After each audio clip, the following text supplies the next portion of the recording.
everyone, Rukhsi from Creatifecundity is here with my first ever meditation in motion. We are going to begin by raising one hand, and in my hand I have a maraca to help guide us as we travel back in time to the origin of the universe.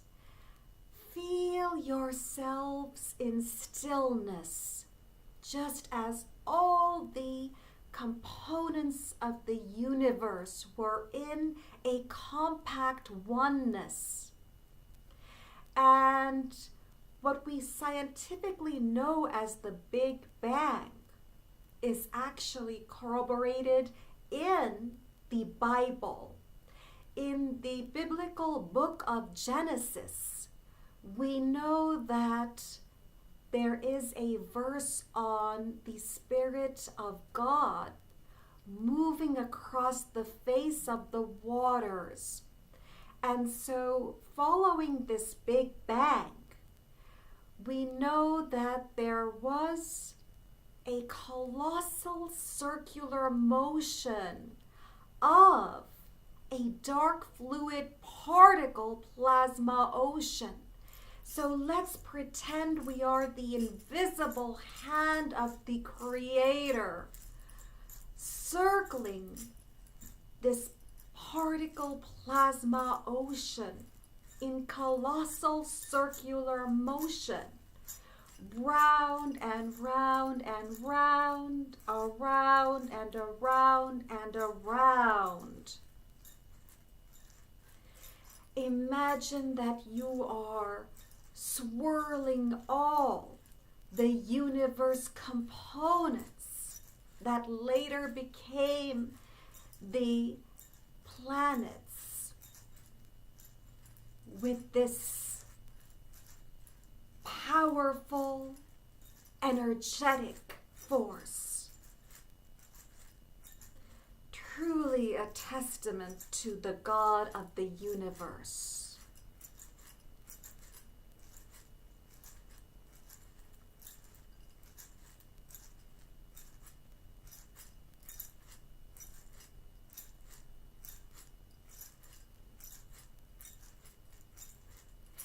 Let us move further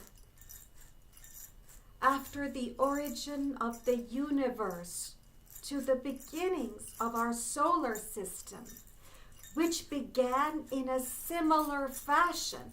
Now with your other hand, and here I have a maraca in my other hand to guide us,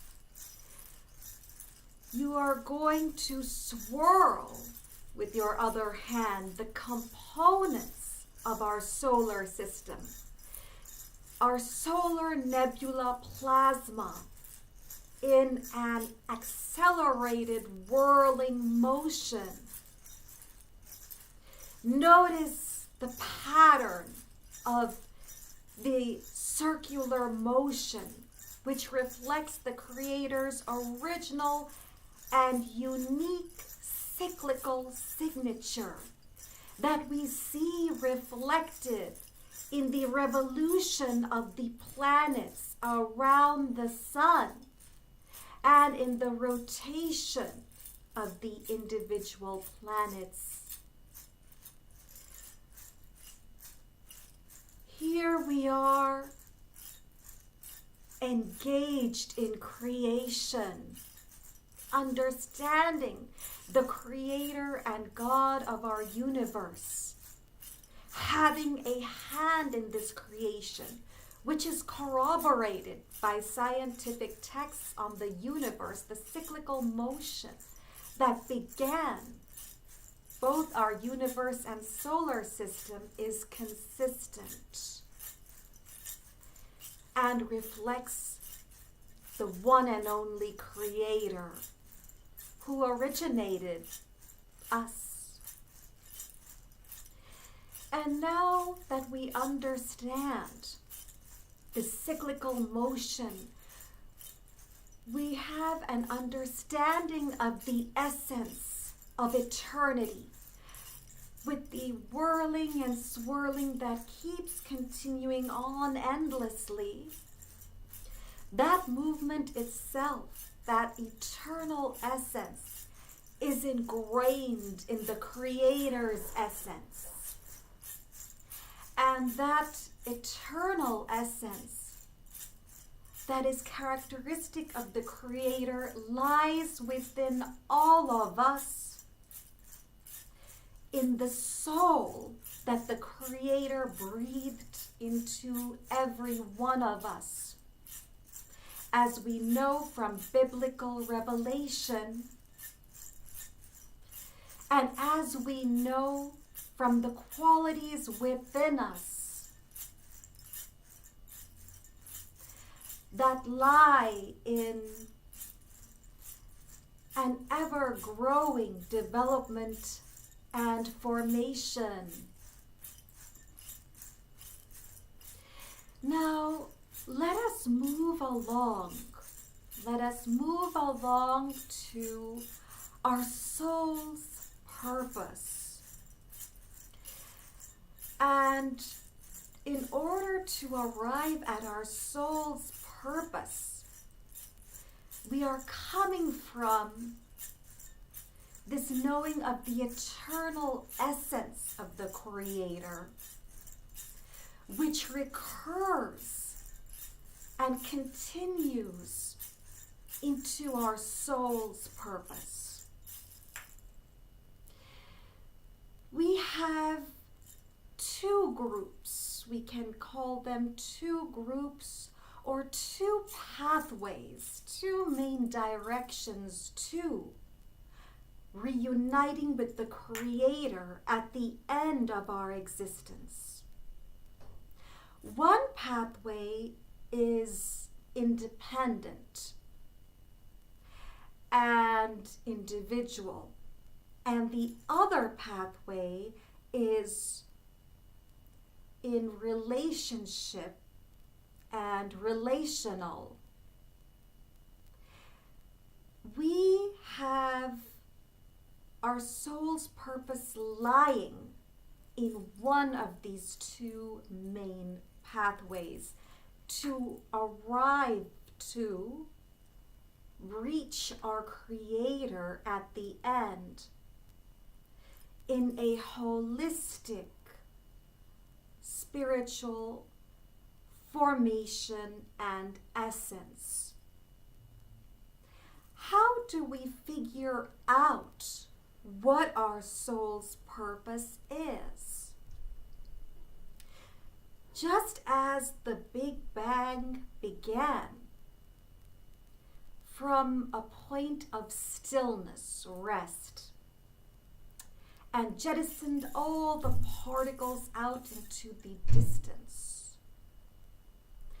our soul too has to jettison itself out of a stuck and rest position into one of energetic development, formation, and completion. Our soul's purpose is one where we move away from a place of rest and stagnation, which lies in our past and our abilities that come easily to us.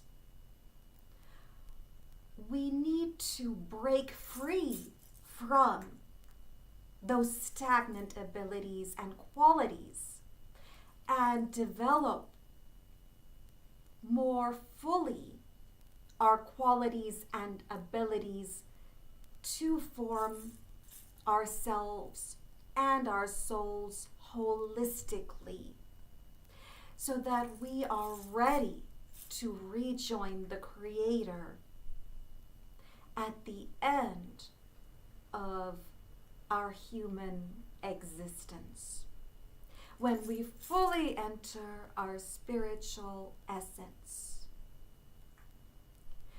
First, I will begin with the individual pathway to the Creator. Souls that need to break free from their position of stagnation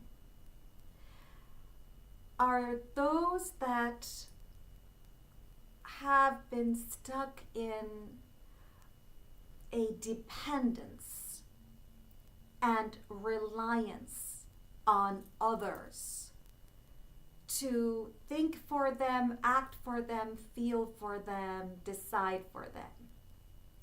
They have not formed their own independent and individual qualities that will allow them to assert their core spiritual and eternal essence.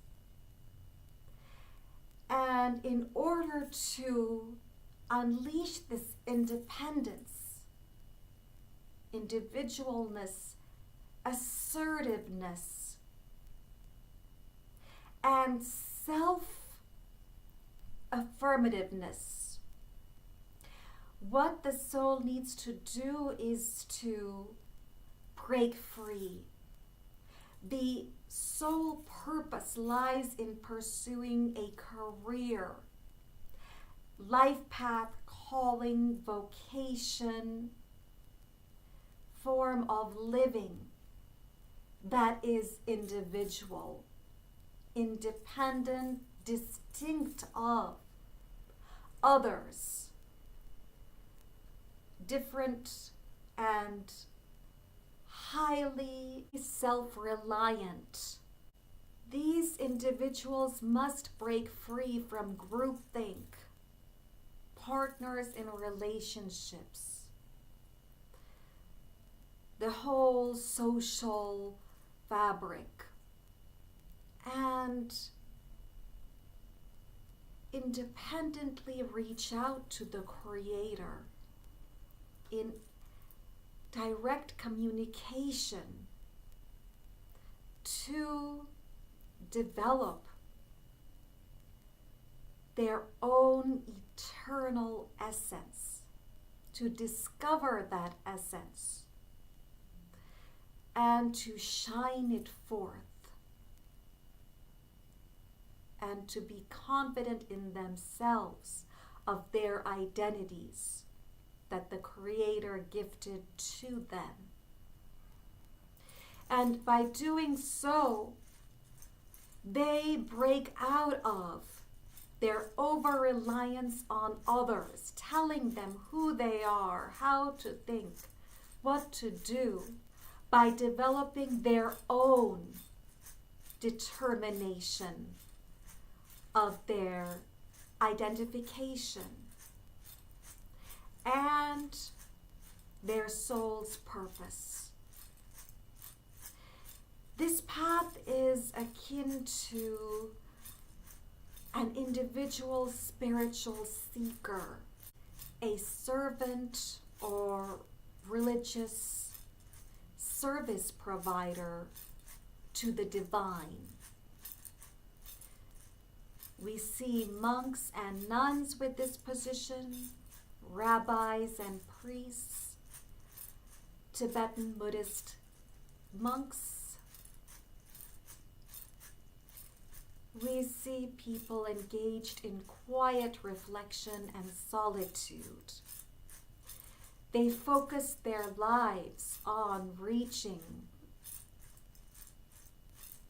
in-depth spiritual understanding and pray to the divine and engage in charitable works and service in the Lord's name. Here we find the path of the individual. Achieving spiritual purpose to arrive at and be ready to rejoin the Lord of the universe. The other main pathway to the Lord of the universe has to jettison those individuals out from a position where they have been self-centered, overly independent and individual,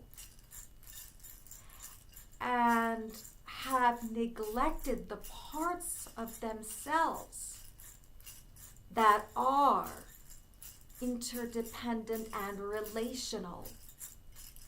The pathway for these individuals has to do with relationship, partnership, and group membership in other cases. We see here individuals who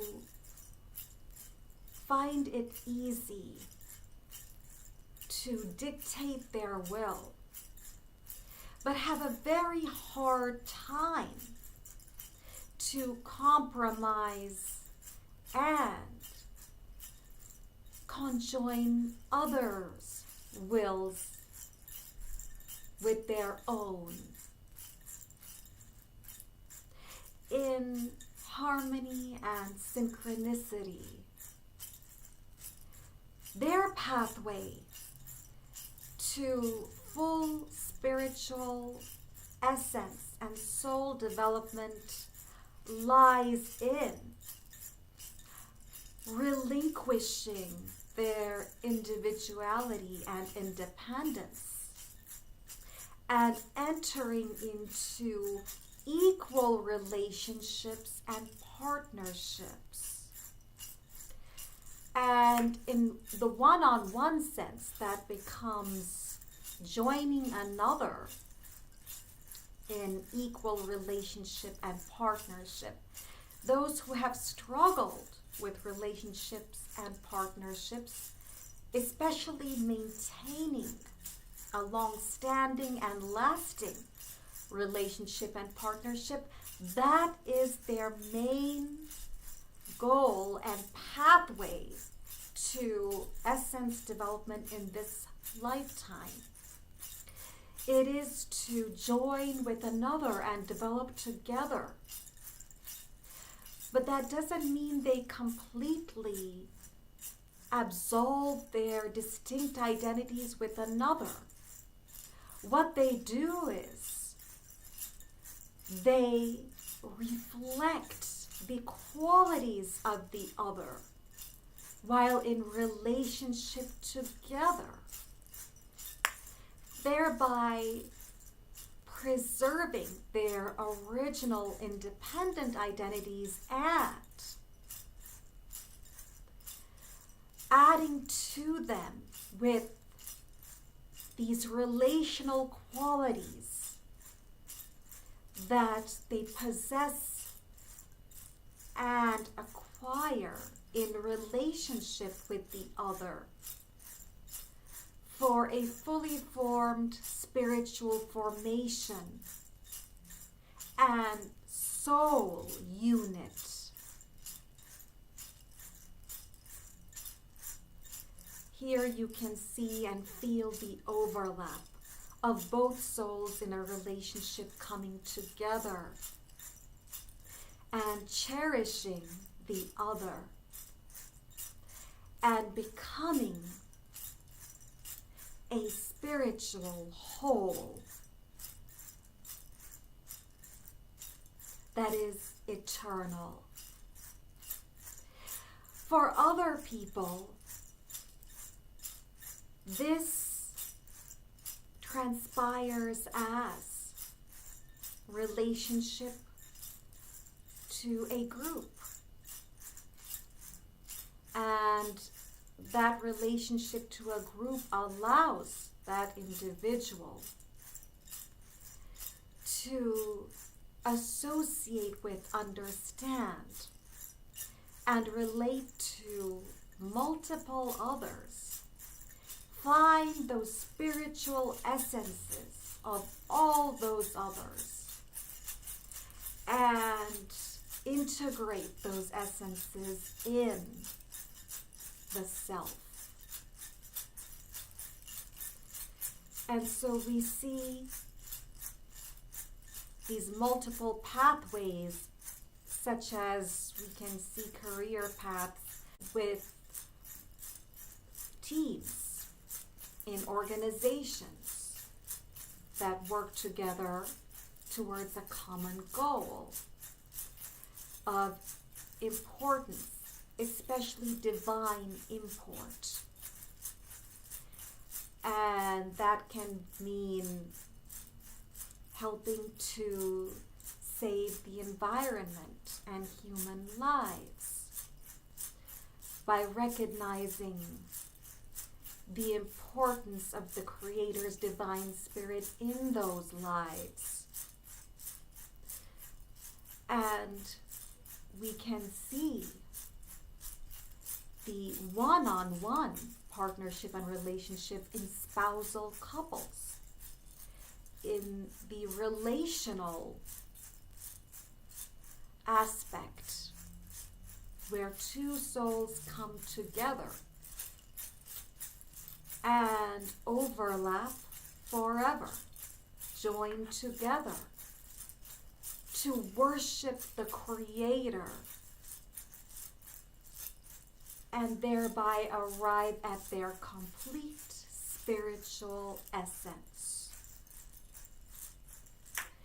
before returning to the Creator of the universe.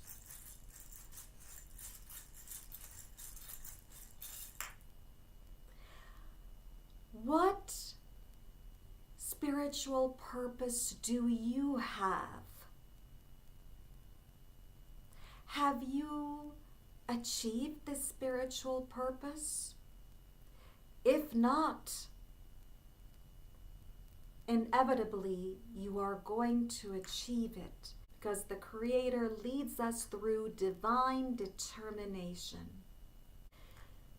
to our final destination of eternal, wholesome spiritual formation and completion. Thank you for watching.